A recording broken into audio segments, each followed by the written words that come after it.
ডোডো এমন একটা পাখি ছিল যেটা মানুষের কারণে বিলুপ্ত হয়ে গেছে। মানুষ বলে এ ছিল সবথেকে পৃথিবীর বোকা প্রাণী, কিন্তু এটা খুবই ভুল ধারণা। আসলে ডোডো পাখির ইতিহাস সবথেকে ইন্টারেস্টিং। প্রায় 40 লাখ বছর আগে ইন্ডিয়ান ওশিয়ান থেকে কিছু প্রাণী ছোট্ট এই আইল্যান্ড মরিশিয়াসে উড়ে আসে। এই জায়গাটা তাদের জন্য স্বর্গ ছিল, কারণ এখানে ভোরে ভোরে ফল পাওয়া যেত, আর এইখানে শিকার করার মতো কোনো শিকারই ছিল না।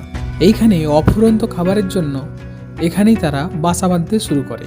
আর কবুতরের মতো এই প্রাণীগুলি ধীরে ধীরে সময়ের সাথে সাথে জেনেটিক্যালি মোটা হতে থাকে, আর এই কারণে এদের নাম দেওয়া হয় ডোডো। আর এরা বেশি মোটা হওয়ার কারণে এরা তখন উড়তে পারছিল না।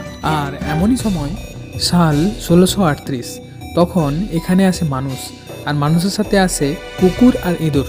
আর মানুষগুলো ডোডোগুলোকে শিকার করে খেতে থাকে, আর ইঁদুরগুলো তাদের ডিমগুলোকে খেয়ে ফেলে। কি খুবই মর্মান্তিক না? Like and subscribe.